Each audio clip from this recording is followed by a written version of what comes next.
नमस्कार, शाम के ठीक 6:30 बज चुके हैं। आप देख रहे हैं आपका अपना favourite programme mister chief minister. मैं हूं आपके साथ नीति चौहान। शुरुआत करते हैं मिस्टर चीफ मिनिस्टर के। मिस्टर चीफ मिनिस्टर, हम आपको इसीलिए दिखाते हैं ताकि आप अपने राज्य के मुख्यमंत्री की तमाम जानकारी इस शो के माध्यम से यहाँ ले पाए। साथ ही आपके राज्य में क्या कुछ हो रहा है उसकी पूरी जानकारी हम आपको देते हैं। आपके मुख्यमंत्री कौन सी बड़े जो कार्यक्रम है उनमें उन्होंने हिस्सा लिया, उसकी पूरी जानकारी हम आप तक पहुंचाते हैं ताकि आप अपने मुख्यमंत्री से सीधे तौर पर जुड़े रहें, पूरी जानकारी आपको हम देते रहें। तो शुरुआत करते हैं मिस्टर चीफ मिनिस्टर की। शुरुआत प्रधानमंत्री नरेंद्र मोदी से।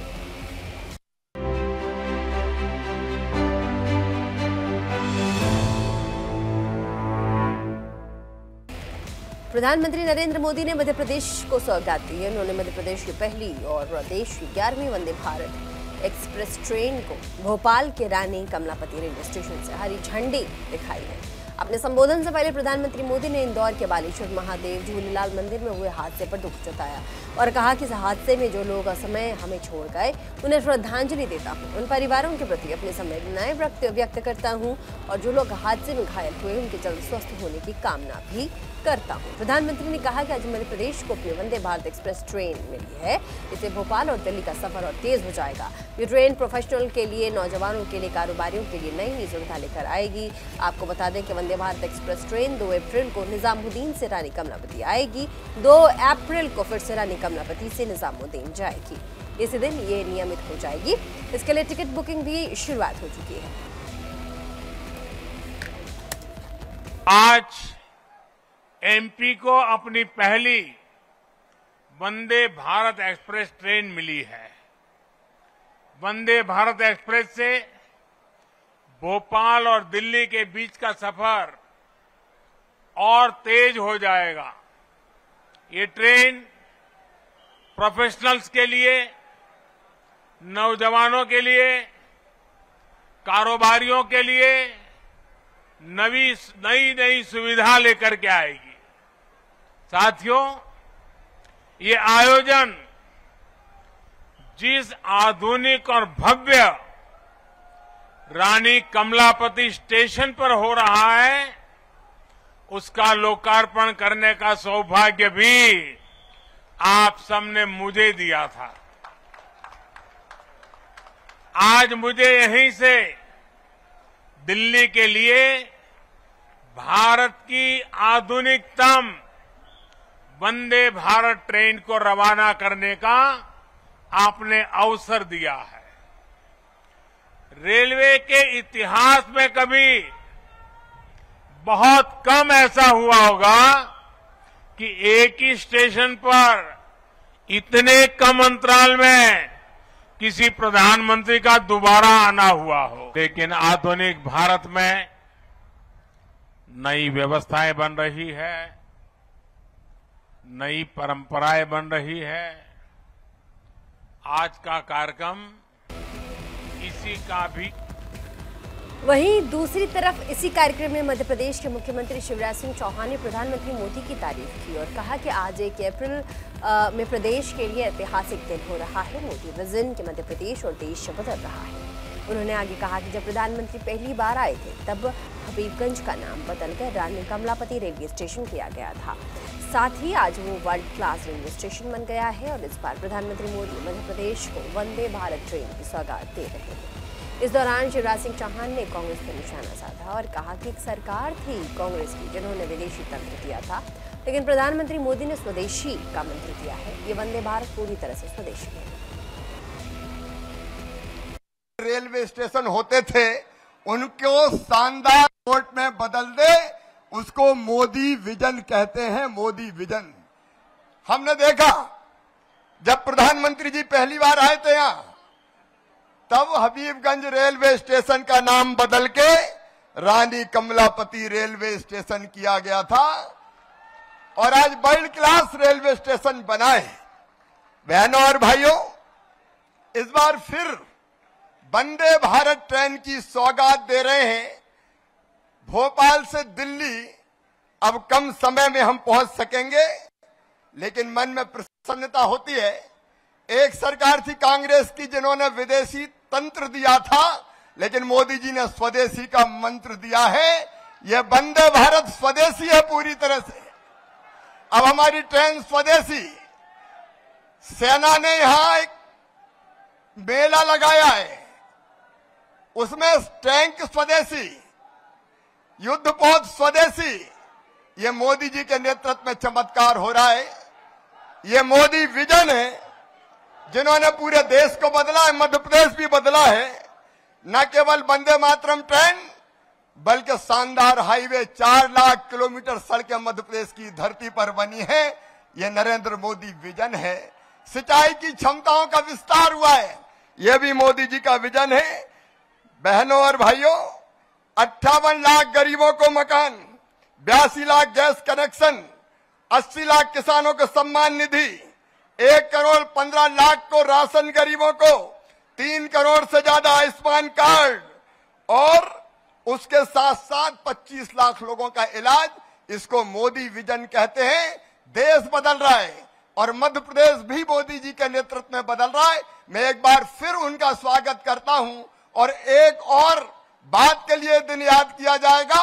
मोदी जी का ही विजन है, धीरे धीरे नशे को नियंत्रित करो। आज से मध्य प्रदेश में शराब के सारे अहाते बंद हो गए हैं, सारे दारू के। अब बात उत्तर प्रदेश के मुख्यमंत्री योगी आदित्यनाथ की कर लेते हैं, जिन्होंने लखनऊ में स्कूल चलो अभियान और संचारी रोग अभियान का शुभारंभ किया। इसके तहत स्कूल छोड़ चुके बच्चों को स्कूलों से जोड़ने का अभियान शुरू किया गया है।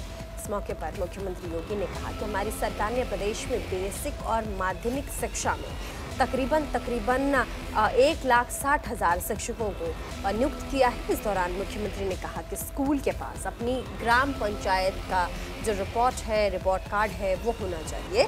कितने बच्चे स्कूल में पढ़ने वाले हैं, अगर हो सके तो बेसिक शिक्षा विभाग इसका एक पोर्टल भी तैयार कर दे। मुख्यमंत्री योगी आदित्यनाथ ने अपने संबोधन में कहा कि पहले यूपी भ्रष्टाचार की पहचान बन गई थी, लेकिन आज प्रदेश में विकास के काम हो रहे हैं। आज यूपी तेजी से विकास के पथ पर बढ़ रहा है, उत्तर प्रदेश बदल रहा है। शिक्षा और स्वास्थ्य हर क्षेत्र में विकास हुआ है। के साथ साथ स्मार्ट क्लास और अन्य सुविधाओं से आच्छादित कर चुके हैं। जो शेष 20,000 इस विद्यालय बचे हैं, उन्हें इस सत्र में हम लोग कुछ को गोद लेकर के, कुछ को राज्य के बजट से, कुछ को ग्राम प्रधान निधि से इन कार्यक्रमों से जोड़ने का कार्य हो रहा है। आप अनुमान कर सकते हैं, अब तो पाठ्यक्रम में भी काफी बदलाव आया है। एनसीईआरटी का पाठ्यक्रम बेसिक शिक्षा परिषद अपना रहा है। मानव संपदा पोर्टल के माध्यम से शिक्षकों की उपस्थिति के साथ साथ शिक्षा विभाग के अधिकारियों की उपस्थिति उसके साथ दर्ज हो रही है।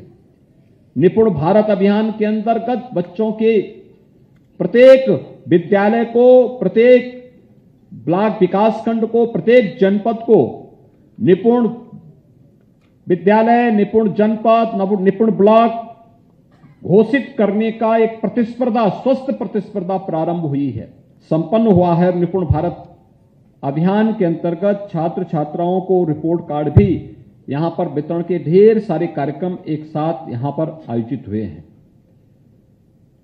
ये कार्यक्रम बताते हैं हम एक सकारात्मक दिशा में आगे बढ़े हैं और बेसिक शिक्षा परिषद और शिक्षा क्षेत्र में जो परिवर्तन हुए हैं, आप अनुमान करिए कि बेसिक और माध्यमिक शिक्षा में ही हम लोगों ने 1,60,000 शिक्षकों की तैनाती की, उनकी नियुक्ति दी, उन्हें फिर से शासकीय तैनाती दी। यानी 1,60,000 स्कूल ये बताते थे कि 1,60,000 शिक्षकों की तैनाती इस बात को प्रदर्शित करती है कि यहां पे इतने शिक्षक थे ही नहीं, और इनको वहां पर नियुक्ति पत्र देने के साथ जो कार्यक्रम आज आगे बढ़े हैं उसके परिणाम हम सबके सामने हैं। और आज इसीलिए स्कूल चलो अभियान जब प्रारंभ हो रहा है, अगले 1 महीने तक ये कार्यक्रम चलेगा। इसमें हमारा दायित्व तो बनता है कि हर शिक्षक, हर प्रधानाचार्य, जिस ग्राम पंचायत में स्कूल है या जिस वार्ड में स्कूल है, वहां के सभी मानदंडों के साथ, ग्राम पंचायत है तो ग्राम पंचायत, ग्राम प्रधान के साथ साथ उनकी पूरी पंचायत के साथ में बैठक करें, उनका सहयोग भी लें, अभिभावकों की भी बैठक लें अच्छा होगा किसी दिन घर घर जाकर के एक एक घर की आप लोग स्क्रीनिंग करें, एक स्टडी भी करें ग्राम पंचायत की, किस ग्राम पंचायत में कितने घर हैं, इस ग्राम पंचायत में किस किस सामाजिक और आर्थिक परिस्थिति में निवास करने वाले लोग हैं। फिर उनका एक डाटाबेस तैयार करिए और उस परिवार में कितने लोग हैं जो स्कूल पढ़ने वाले लोग हैं।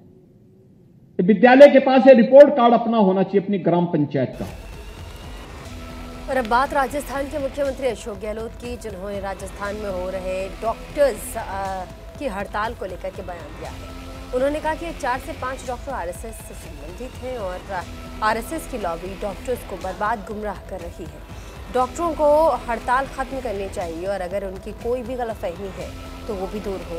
इस दौरान उन्होंने राहुल गांधी को लेकर बीजेपी पर हमला बोला है, तो वहीं उन्होंने प्रधानमंत्री मोदी की विपक्षी पार्टियों को भ्रष्टाचार का गिरोह बताने पर भी मुख्यमंत्री गहलोत भड़क गए और कहा कि इसका मतलब है कि तमाम पार्टियों के नेता भ्रष्ट हैं। क्या प्रधानमंत्री को ऐसी अमर्यादित भाषा बोलनी चाहिए? ईमानदार सिर्फ बीजेपी में है, ईमानदारी सिर्फ बीजेपी में है। उन्होंने कहा कि अगर विपक्ष है तो ही प्रधानमंत्री का सम्मान भी बचा है। षड्यंत्र करके राहुल गांधी जी को जो निष्कासित किया पार्लियामेंट से, वो चिंता का विषय है। चिंता इस बात की है कि राहुल गांधी ने कहा मुझे चिंता नहीं है, चाहे मुझे निष्कासित करें 2 साल के लिए 5 साल के लिए।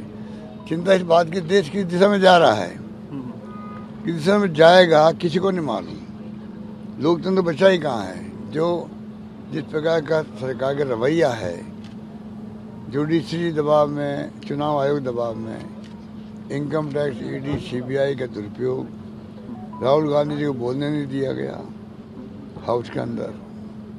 नियमों में भी है कि जब उनके ऊपर आरोप लगे हैं जवाब देते वो उनको बोलने नहीं दिया गया। भारत जोड़ो यात्रा क्या हो गई, उनके लिए मुसीबत बन गई। बीजेपी के लिए, नरेंद्र मोदी जी के लिए, अमित शाह जी के लिए मुसीबत बन गई। पता नहीं अब क्या होगा। जो राहुल गांधी की पॉपुलरिटी पूरे देश में हुई, पूरे घबरा करके उसी वक्त षड्यंत्र हो गया कैसे निष्कासित करें। ये उसी के परिणाम था। कभी माइक म्यूट करना, कभी एक्सपेंड करना उनके आरोपों को। ये कभी होता है क्या? जो आरोप पार्लियामेंट में लगाए हैं जवाब दो उसका, ये तो कायदा होता है। एक्सपेंड करवा दिया, रिकॉर्ड में नहीं है। अडानी जी और मोदी जी के बारे में जो राहुल गांधी जी बोले हाउस के अंदर, स्पीकर साहब ने एक्सपेंड कर दिया। मोदी जी क्या कह रहे हैं? विपक्ष की पार्टियों के करप्ट लोगों का गिरोह बन गया है। ये भाषा प्रधानमंत्री की होनी चाहिए क्या? इसका मतलब तमाम विपक्षी पार्टियों के नेता सब भ्रष्ट हैं, ईमानदार खाली बीजेपी में अंदर ही भरे पड़े, जिनके इनकम टैक्स, ईडी वहाँ जाती नहीं उनके यहाँ पर। ऐसी भाषा काम लेने से पहले सोचना चाहिए कि प्रधानमंत्री होता है देश का, विपक्ष नहीं तो फिर आप क्या हो? विपक्ष है इसलिए आपका सम्मान है। आप एक पार्टी के रूल चाहते हो देश के अंदर, एक पार्टी शासन की तरफ देश बढ़ रहा है। हिंदू राष्ट्र की बात करते हैं। अमृतपाल सिंह की कहने हिम्मत हो गई कि जब अगर मोदी जी और इनके मोहन भागवत जी बात कर सकते हिंदू राष्ट्र की, तो मैं क्यों नहीं बात कर सकता हूँ खालिस्तान की। पहली बार ऐसा हुआ है और बहुत चिंताजनक स्थिति है पंजाब की भी। भारत सरकार को और स्टेट गवर्नमेंट चाहिए सब काम छोड़ करके इस काम को हल करवाए। किस दिशा में जाएगा पंजाब कोई नहीं जानता है। मजाक बना रखी इन लोगों ने। इसलिए आज हालात बड़े गंभीर है, चिंताजनक है। प्रदेशवासियों, देशवासियों को सोचना पड़ेगा समय रहते हुए। आने वाली पीढ़ियों को आप क्या सौंप के जाना चाहते हो देश को? आप बताइए। आज धर्म के नाम पर हिंदू राष्ट्र बनाएंगे, ये आवाजें उठने लगेगी तो ये देश हित में नहीं है। और अब बात छत्तीसगढ़ के मुख्यमंत्री भूपेश बघेल के, जिन्होंने रायपुर स्थित अपने निवास कार्यालय में बेरोजगारी भत्ता योजना का शुभारंभ किया। इस दौरान उन्होंने 4 युवाओं को बेरोजगारी भत्ता स्वीकृति आदेश भी सौंपा। बता दें कि प्रदेश के उन बेरोजगारों को 2500 रुपये प्रतिमाह बेरोजगारी भत्ता दिया जाएगा। जिनकी उम्र 18 से लेकर 35 साल के बीच है। इसी के साथ मुख्यमंत्री बघेल ने आर्थिक सामाजिक सर्वे टीम को झंडे दिखाकर रवाना भी किया और कहा कि आज आर्थिक सामाजिक सर्वे टीम गांव-गांव पहुंच रही है। इसके जरिए से आवासहीन और जो लोग गैस सिलेंडर का उपयोग करते हैं उनके बारे में तमाम जानकारियां जुटा ली जाएंगी। इस दौरान भूपेश बघेल ने केंद्र सरकार पर जमकर निशाना साधा। क्या कुछ मुख्यमंत्री भूपेश बघेल ने कहा, ये आप खुद सुन लीजिए। वार्षिक आय होना चाहिए 2.5 लाख से कम, 18 से 35 साल की उम्र हो, 12वीं पास हो और छत्तीसगढ़ का निवासी हो और 2 साल से रोजगार कार्यालय में रजिस्ट्रेशन हो। उन सारे लोगों को इस दायरे में आएंगे और उसको बेरोजगारी भत्ता मिलेगा 2,500 रुपया प्रति माह। उसके आगे भी बेरोजगार ना रहे इसके लिए ट्रेनिंग की भी व्यवस्था की गई है। जो फॉर्म भरे हैं उसमें कौन कौन से ट्रेड में वो ट्रेनिंग लेना चाहते हैं, उसका इंटरेस्ट किस में है, वो सब फॉर्म भरा लिया गया है और उसको तत्काल उसकी व्यवस्था की जाएगी। जितने लोग पात्र हितग्राही हैं उसके ट्रेनिंग भी दिलाएंगे। जो हमारे जितने भी संस्थाएं बनी हुई है ट्रेनिंग की, उसके माध्यम से ट्रेनिंग देंगे ताकि उनको वो जॉब मिल सके, उसको रोज़गार मिल सके, स्वयं के रोज़गार वो प्राप्त कर सके। तो ये 2 महत्वपूर्ण कार्य की शुरुआत आज हुई है। मैं सभी को बधाई और शुभकामना दे रहा हूँ। उपलब्धि क्या है भारत सरकार की?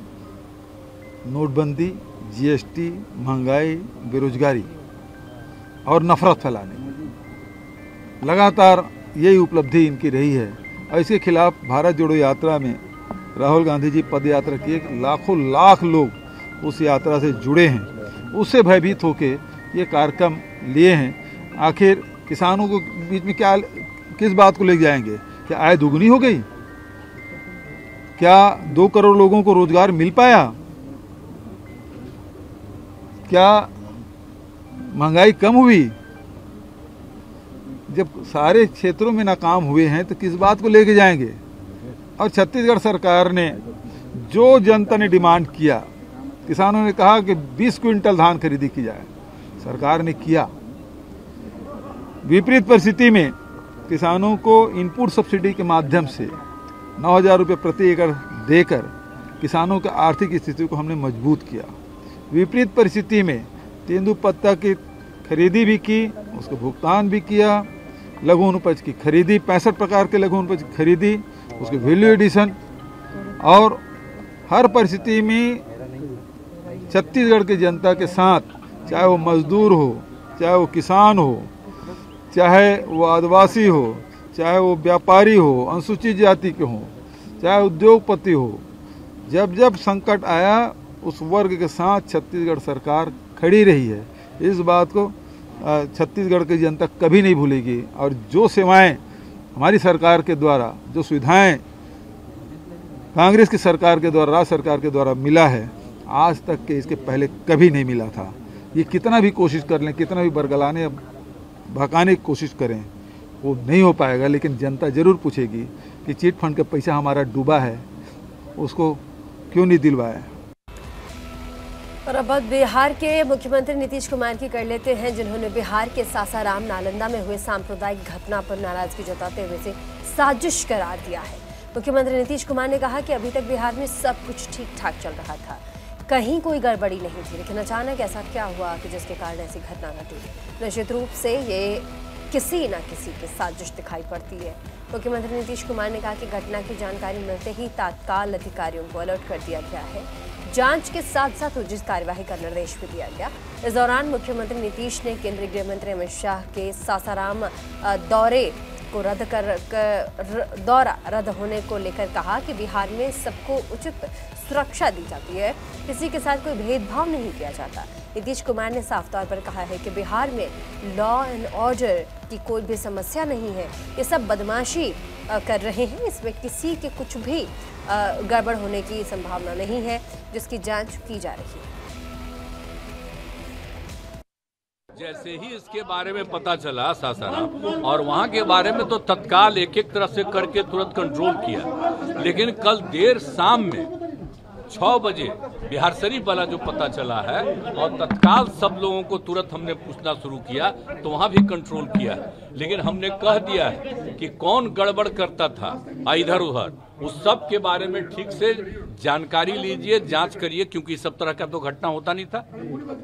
सब चीज बिल्कुल अच्छे ढंग से चल रहा था, आप जानते ही ना, वर्षों से सब ठीक ठाक, थोड़ा बहुत इधर उधर करता था, उस पर एक्शन भी तुरंत करते थे ये लोग। इस बार आज काहे कर रहा था इतना, तो हमने कहा सब तरह से पूरे तौर पर देखिए, और बड़ा तकलीफ हुआ। जैसे पता चला हम लोग उसी के लिए एकदम बिल्कुल अलर्ट एक एक बात कर रहे थे, और सब लोग बड़ा तेजी से काम कर रहा। तब वो सब नहीं, कोई गड़बड़ जो भी किया है वो सबको वो पता करके एक्शन लेगा अपने ढंग से, जो उसका अधिकार है। तो हमने कहा कि जरूर तेजी से देखिए इसका। नहीं, गलत बात है, गलत, वो बात गलत बात है। कोई भी केंद्र के मंत्री आते हैं तो उनके सुरक्षा के लिए नहीं दिया जाता है, ये कई फालतू बात है। ये कोई राज्य सरकार का ऐसा नहीं, ये सब कुछ नहीं। जब भी आए हैं या जो केंद्र राज्य सरकार की जिम्मेवारी है वो सब करती है, वो सब बात नहीं है। अब आप अपने मर्जी से अपना काम करते हैं, कोई बात नहीं, वो सरकारी चीज तो है नहीं, लेकिन कोई भी करते हैं तो उसमें कोई केंद्र सरकार के नहीं, कभी नहीं। हमेशा हम लोग इन सब चीजों का सबका ध्यान रखते हैं। अब वो लोग ध्यान न रखें वो अलग बात है, लेकिन हम लोग सब लोगों का ध्यान रखते हैं, और कहीं से नहीं, सरकार की तरफ से होता कोई दिक्कत नहीं। लेकिन आश्रित कब अपना किए होंगे, कोई और कारण होगा, ये हमको नहीं पता है। काहे के लिए रहे वो जाने, आप नहीं आए हैं तो वो जाने, लेकिन राज्य सरकार की तरफ से हर तरह का ये रहता है। लॉ एंड ऑर्डर, आप जरा सोचें, लॉ एंड ऑर्डर कहीं बिगड़ा है? आप तो पूरे तौर पर देख लिए, ये चीज लॉ एंड ऑर्डर से रिलेटेड तो बदमाशी करना है ना, ये आपस का झगड़ा करना, ये साधारण बात नहीं ना, ये तो कुछ भी गड़बड़ किया है, तो उसके लिए तो पूरे तौर पर सब तरह से लोग देखेगा उसको, और यहाँ पर बाकी सब कोई लॉ एंड ऑर्डर का प्रॉब्लम नहीं है।